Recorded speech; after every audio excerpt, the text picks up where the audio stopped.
Oh, thank you. Morning, everyone. Isn't it lovely to sing together?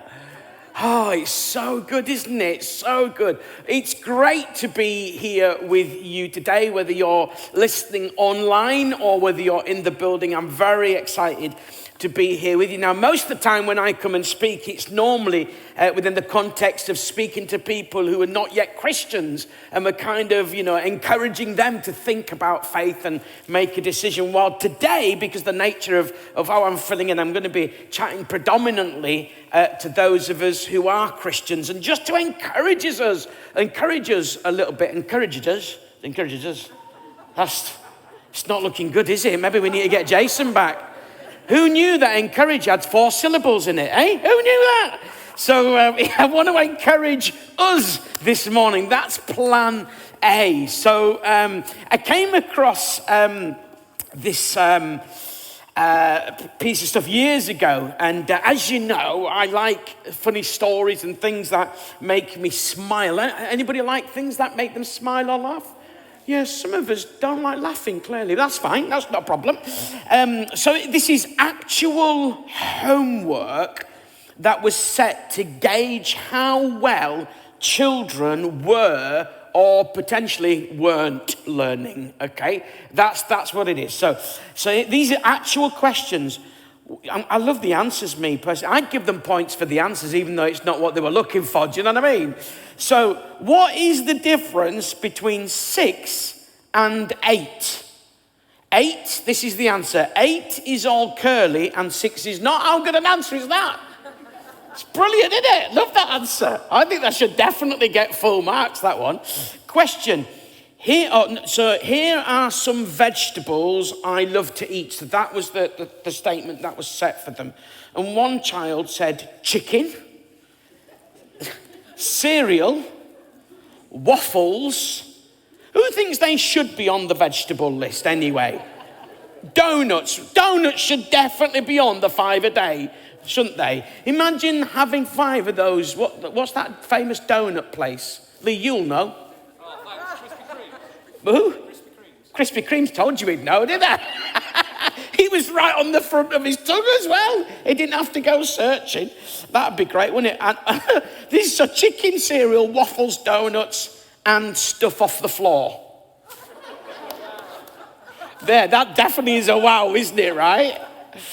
Yes, it matters as long as is it the 30-second rule? That's the thing, isn't it? Okay, so here was the task that was set. Use a strategy that you have learned to answer this question. Tony buys 1 dozen roses and half of them are red. How many of the roses are not red? Answer, half a dozen of them are not red. Well, that's true, isn't it? That's totally true. And then, love this one. What ended in 1896? 1895. I love that, don't you?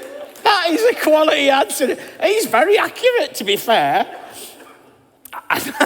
Have you ever, my friend used to always say this, it was like his favorite phrase.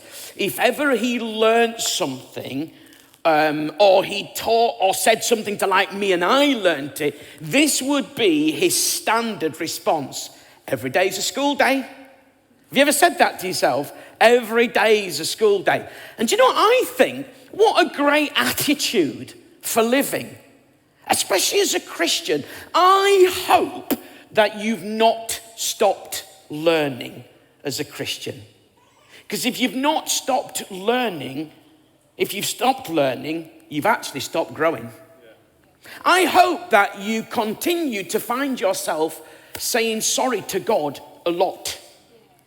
Not because you're a dirty, rotten sinner, stop that, but just because you've made a few mistakes. Why? Because you've learned something new. And that's what Sundays are about, isn't it, really? That's what discipleship is, isn't it? That's what connect groups and small groups and meeting with your mates. It's all about learning, being constantly in a place where we may not be set actual home group, although we may be set it, but it's not that we're kind of set home group, but it's just that we're always seeing every every day as a school day, every week as a school week, every month as a school month, and every year as a school year, and every decade as a school decade. I think I'm making the point without stretching that analogy. We may have pushed it to its elastic limit already, but I really hope, and listen, I'm not saying that I'm always in that place, but it is my general ethos and practice in life that whatever I think I've got my head around with God, I want him to stop my head having got my head around it. Because I think if we ever come to the place where we think we've sorted it all, then that makes God very small. Now that was a rhyme and I didn't intend it. I'm a poet and I didn't know it. Shall we leave it there?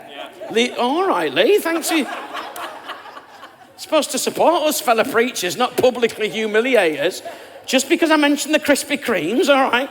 But it is that I don't ever want to be in the place. And I tell you what, I have learned some stuff in the last 18 months, haven't you?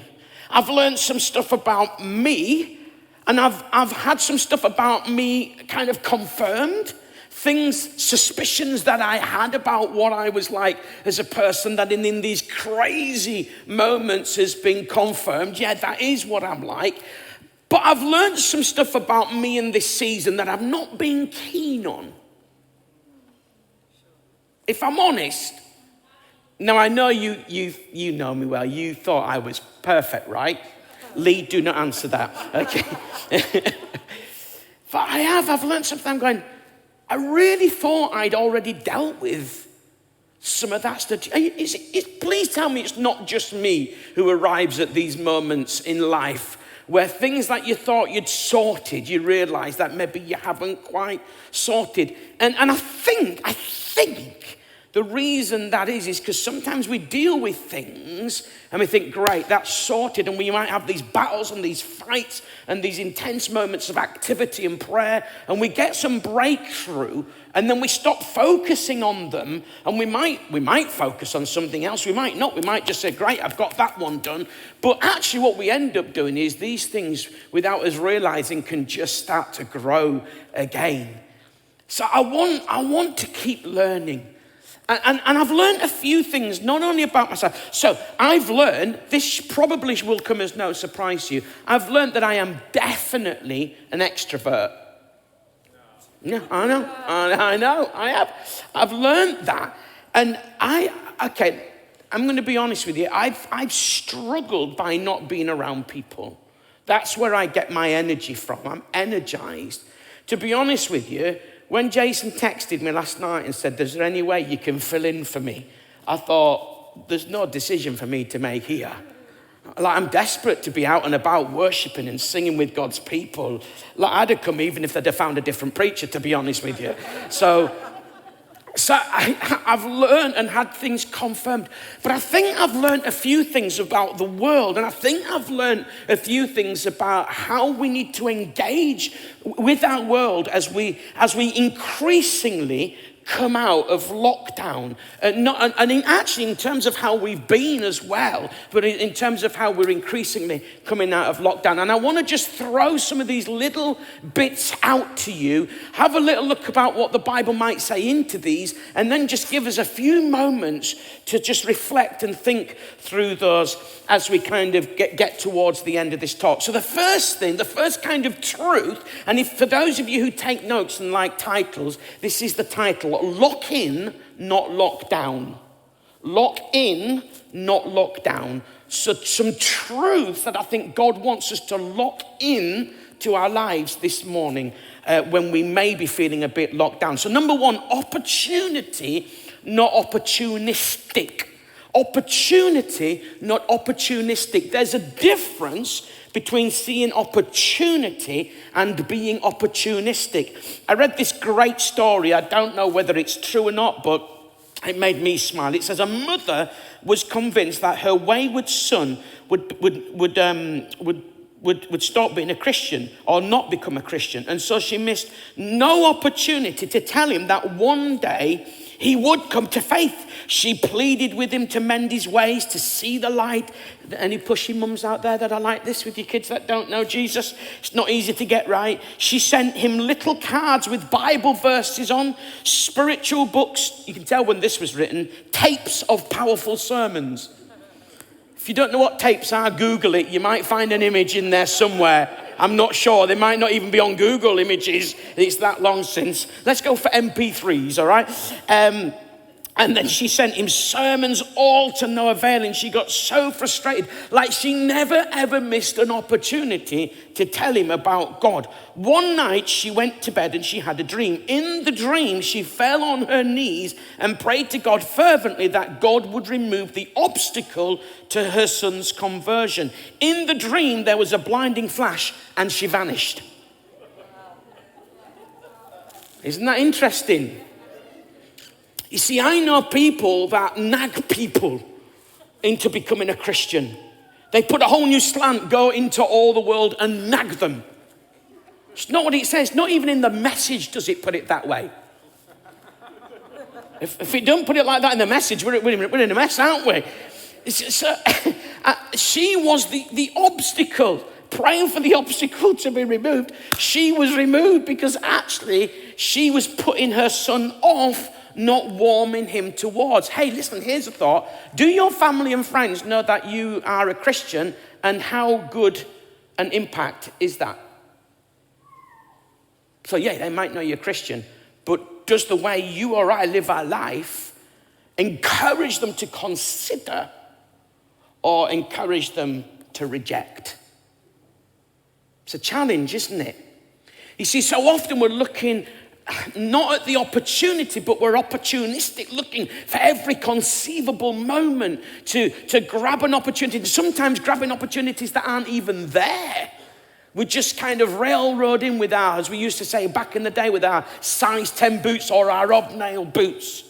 But let's be as much moved with compassion and understanding as we are with excitement and action.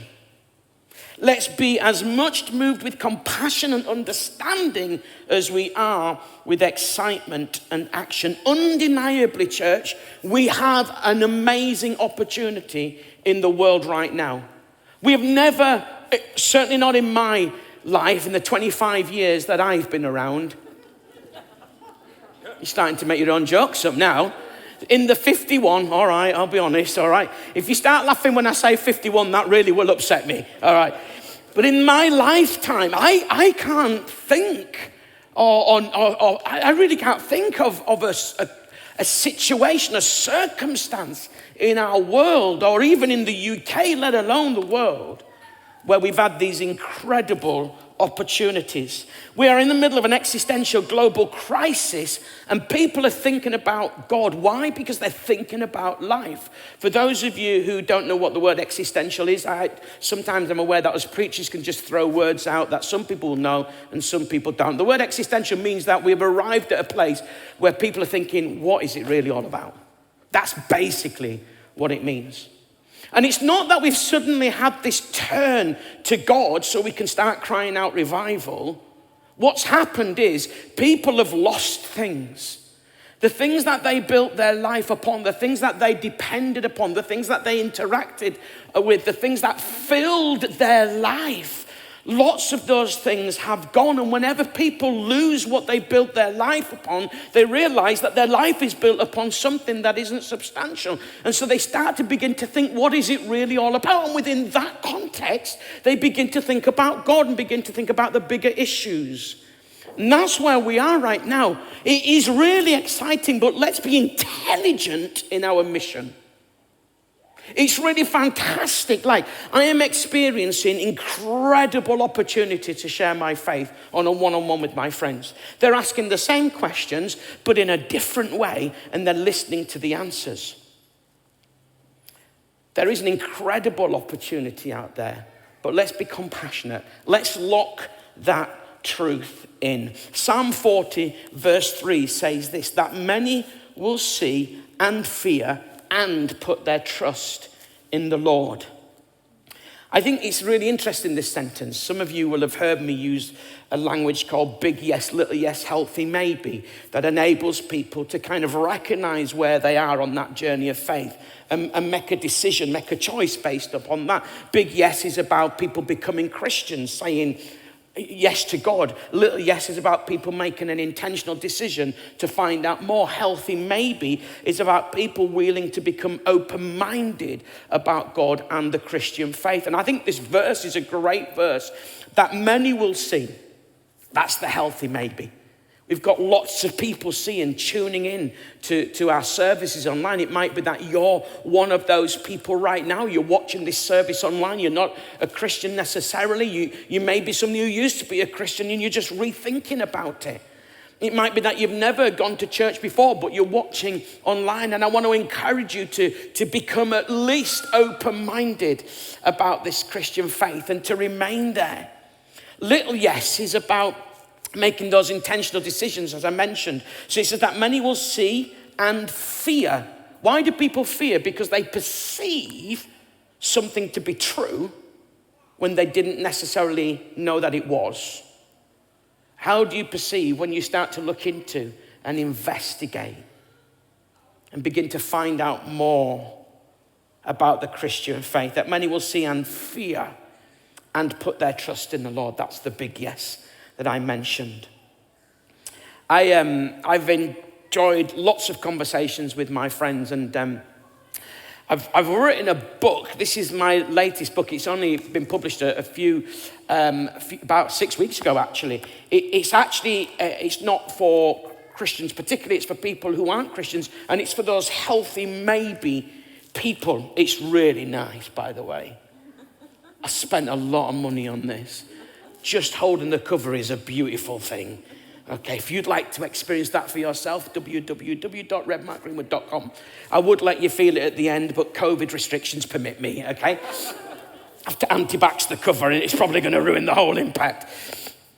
But I want to encourage you to see that there is an opportunity out there, but let's be caring, let's be understanding and intelligent in our mission. And I'd love to encourage you to buy this book, read it yourself, and give it away to somebody. It's aimed at healthy maybe. It's not a massive gospel preach. It's aimed at challenging atheists to acknowledge that there may be a God. And it's aimed at challenging those who've said no to Christianity, they're out there really looking into it, to begin to think, well, maybe I'm rejecting something and I don't really know what it is that I'm rejecting. So you can get those on my website, revmarkgreenwood.com. But I think we need to be intelligent in the opportunity. Let's look in that truth. However you're going to do that, that's a simple way. Having something to give, then you can discuss it off the back of it. So it's a really useful tool.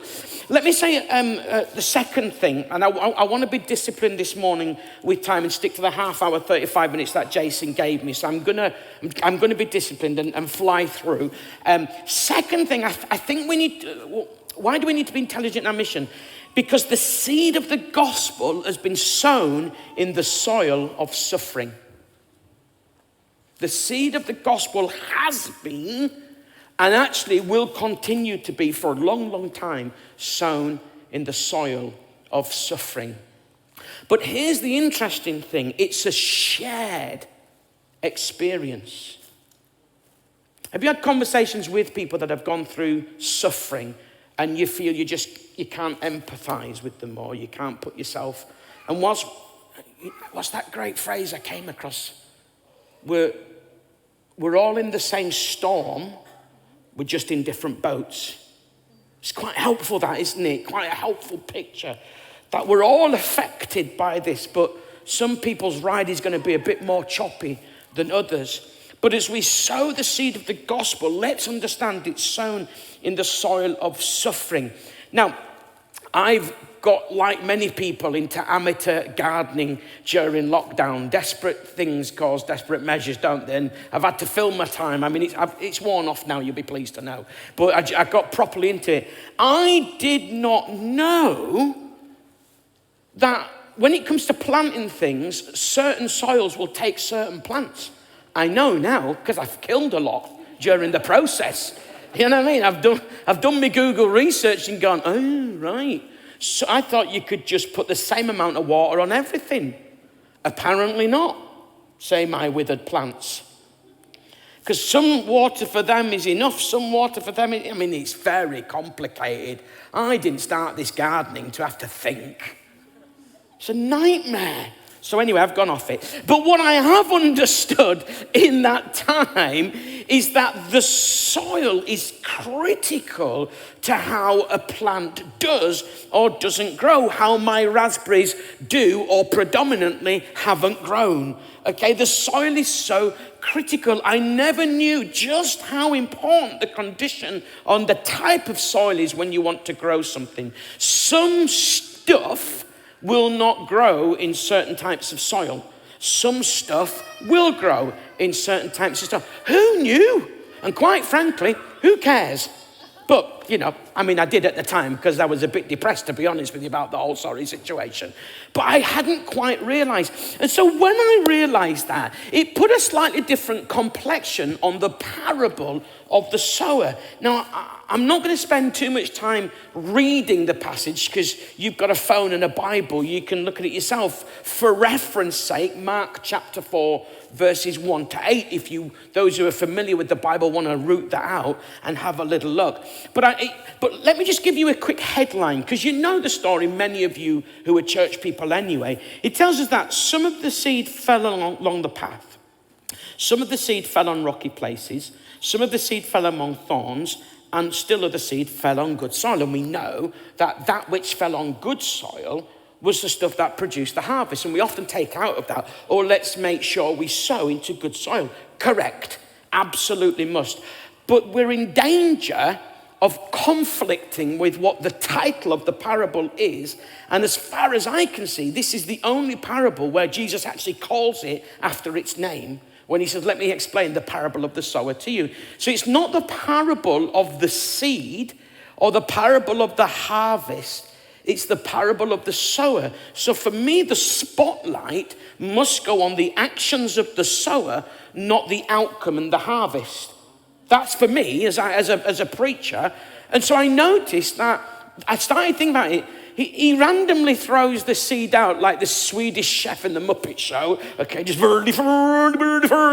kind of throwing it around. And that which fell on the good soil, we know produces the harvest. But come with me to the three other types of soil very, very briefly. Because interestingly, in all three of the others, there was soil. And therefore, there was potential for the seed to be planted and to produce the harvest. So what stopped it? Well, in one instance, it was the fact that it was hardened ground. Now, if you go into a country mansion in your holidays and you walk around formalized gardens, you'll walk on these paths that are called hogging. And it's just like it's got sand in it and soil in it, and over time it's become really hard as concrete, actually. And that's the kind of ground, this hard ground, it had been trodden on. It had been walked on. You know, like when you go into a woods and you see a path where it's just, nobody decided it necessarily, it's just people have walked on that for a long, long time. It's become hardened like concrete. You fall on that, you're going to bust your head. The rain's going to run off it. So this hardened soil is soil that had been walked over. Folks, there's a lot of people out there who've been walked over. Their hearts have become hard. Rocky places, boulders in it, stubborn. I'm having an extension done. There's been some massive boulders. We've had to get a digger in to dig them out because you can't move them. They're stubborn. And you're never going to plant anything in there until you get rid of these stubborn boulders, these rocks. So there's potential, but the rocks, the stubborn. So you've got the hard, the stubborn, and then some fell amongst thorns, prickly. Have you ever shared your faith with people and they're prickly? Okay, and the soil beneath the prickles, you just can't get to it. And it's kind of ruining anything that might grow up with it. I'm not going to say too much more about those because I want to land my talk in the next few minutes. But suffice it to say, the condition of the soil is critical. And I think we need to understand that as we come out of restrictions, indeed as we've been in restrictions, there's a lot of people suffering right now. I don't know what type of soil you might call them, whether it's boulders, hardened or prickly, or even potentially good soil. But what I do want to say, there's a soil there. And we need to just be aware as we're sharing with people that, and I honestly think, and I'm sure many of you would agree with me, I honestly think as we come out of restrictions, increasingly, I think we'll become more aware of the suffering that people have been through and are going through. So the seed of the gospel has been and is being sown in the soil of suffering. Let me just land this with my final point. I think it's critical that we build a link and not just share one. You know, like rightly so, in churches we've been saying, send a link out to people, send a link out to your friends. And it's good.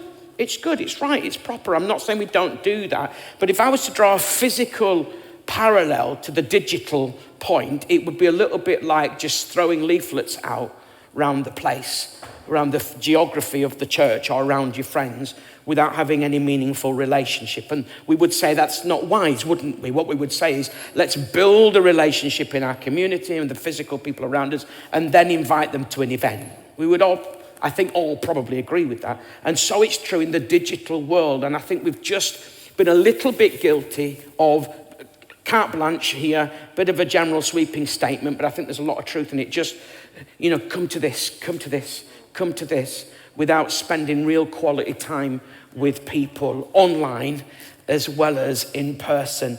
I was reading a report a number of months ago now from a BBC News expert, and she was commenting on, do you remember when Dominic Cummings, and I'm not here to make a political statement, I'm using it as an illustration, when Dominic Cummings, when he was the chief advisor to the PM, took a trip up the northeast, and of course there was right outcry about that. And the concern from this lady called Nicola was said, it's an established social norm that when people don't know what to do in exceptional circumstances, they take their lead from what others are doing.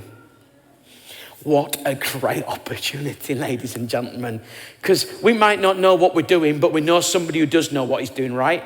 We know that old spiritual preacher that once said, I might not know what the future holds, but I know who holds the future. We kind of can know what we're doing. We might be a little bit unsure, but we're a little bit more sure than the rest of the world. And I think as we build a link and don't just send one and live in a way that shows that we're not frightened. Yes, we'll have concerns. Yes, we'll have worries. We've all got those. I've come in today and I've stayed back there and I'll be going out straight out, not because I don't love you. You know I love you to bits at this church, but because I'm just being sensible. I'm not being fearful. I'm being sensible because I don't want to pass anything on and I don't want to get anything. So let's live wisely. Let's live wisely amongst the people. Let's build relationship. Just a quick reference to the Bible, and then we're gonna land this and just give a few moments to respond. It's Luke 19 verses 1-7. It's the story of Zacchaeus. I'm not reading it. I'm not preaching on it. I just want to mention two phrases that jump out. One that jumped out at me many, many years ago, and one that jumped out at me just a couple of weeks ago. It says in that passage that when Jesus reached the spot where Zacchaeus was, he looked up. I love that phrase.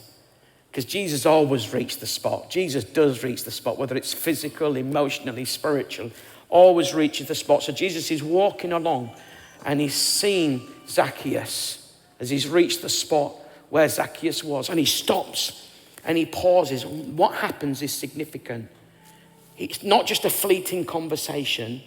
It's not just a quick link, but he builds some relationship. He goes, Zacchaeus, come down.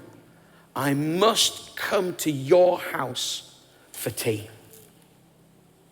So we've got this moment. We've reached this moment. I see where you are. And I'm so committed to you, Zacchaeus. I'm not going to leave it as it is. We've got to go further. We've got to develop this relationship. You've got to understand a little bit more about me. I want to be in your family. I want to be in your life. I must come to your house for tea.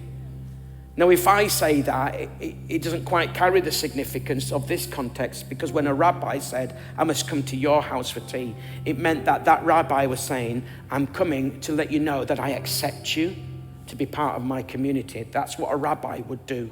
So I've got to come because I'm accepting you and I want to build relationally with you. Ladies and gentlemen, it's still about relationship. We've lost a bit of that. We've been able to keep a little bit of it in the digital world. And let's not walk away from that. Let's not stop building relationships in that digital world. But let's make sure we full on build relationships in the physical world. Things to lock in lockdown. Number one, opportunity, not opportunistic. Number two, the seed of the gospel has been sown and is being sown in the soil of suffering. And number three, build a link. Don't just send one. Let's be committed to relationship. I wonder whether we might just pause for a few moments. I wonder whether you might just say to God, whether you're in the room or watching online, whether you might just have a little reflect over that and just respond to God in your own way, at your own point. And offer your own prayer to God, saying, God, this is what really resonated with me or connected with me this morning.